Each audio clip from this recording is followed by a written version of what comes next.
Assalamualaikum warahmatullahi wabarakatuh. Perkenalkan, nama saya Nur Saskia, kelas B, semester 2, NPM 091-058-042-1076, Prodi Administrasi Publik, Fakultas Ilmu Sosial dan Ilmu Politik, Universitas Muhammadiyah Sidenreng Rapang.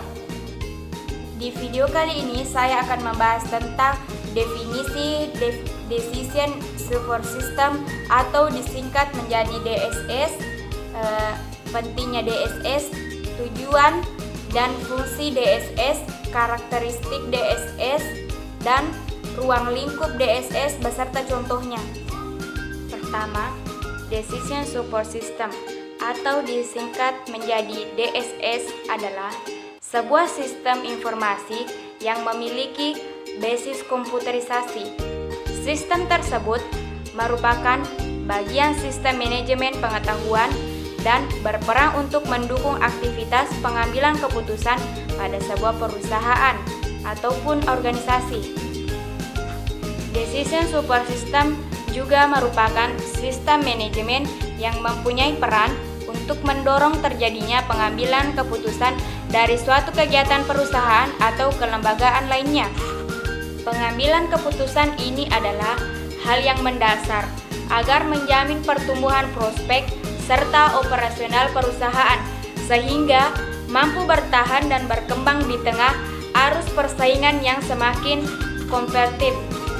DSS itu penting sebagai sebuah sistem yang berguna untuk mendukung proses analisis ad hoc terhadap data, model, sebuah keputusan, orientasi terhadap perencanaan di waktu mendatang, dan juga berorientasikan kepada sebuah keputusan. Adanya DSS ini mampu membantu perusahaan memecahkan masalah atau melakukan komunikasi terhadap kendala yang terstruktur maupun yang tidak terstruktur. Tujuan penggunaan DSS pada pengambilan keputusan. Terdapat beberapa tujuan dari penggunaan DSS dalam mengambil keputusan perusahaan, antara lain yaitu sebagai berikut. 1. Memudahkan pihak manajer atau petinggi perusahaan pada proses pengambilan keputusan dari masalah yang bersifat semi terstruktur. Yang kedua, mengoptimalkan efektivitas dari sebuah keputusan. Dan yang ketiga, dapat mengatasi sebuah batasan kognitif ketika memproses maupun menyimpan informasi.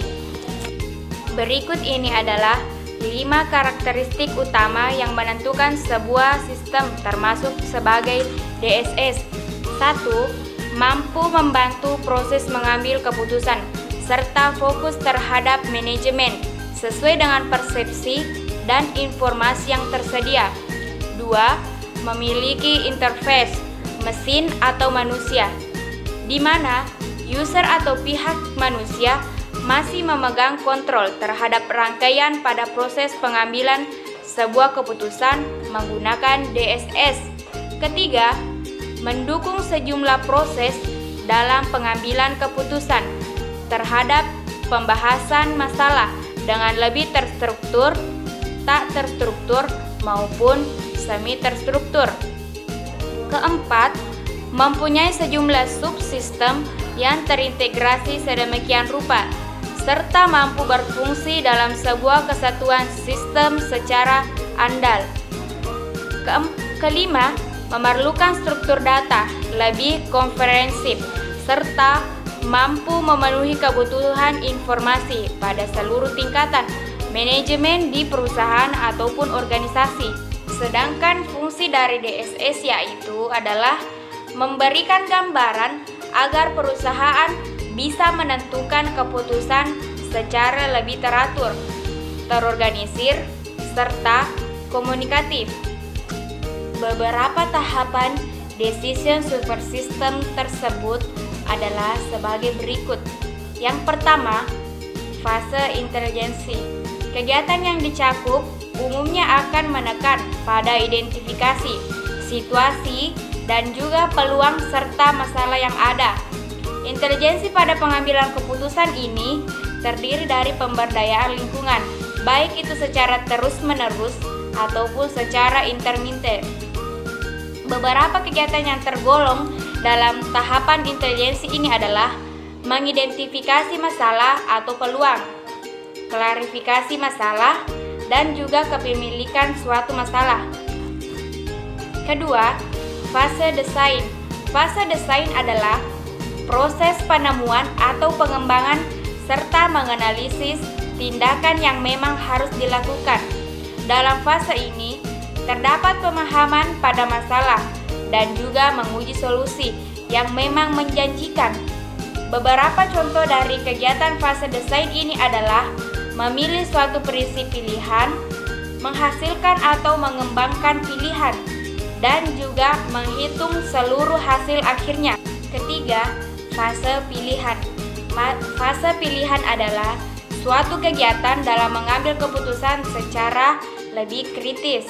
Dalam tahapan ini, perusahaan ataupun organisasi akan membuat suatu keputusan yang nyatanya dan juga mengambil komitmen guna mengikuti tindakan tertentu.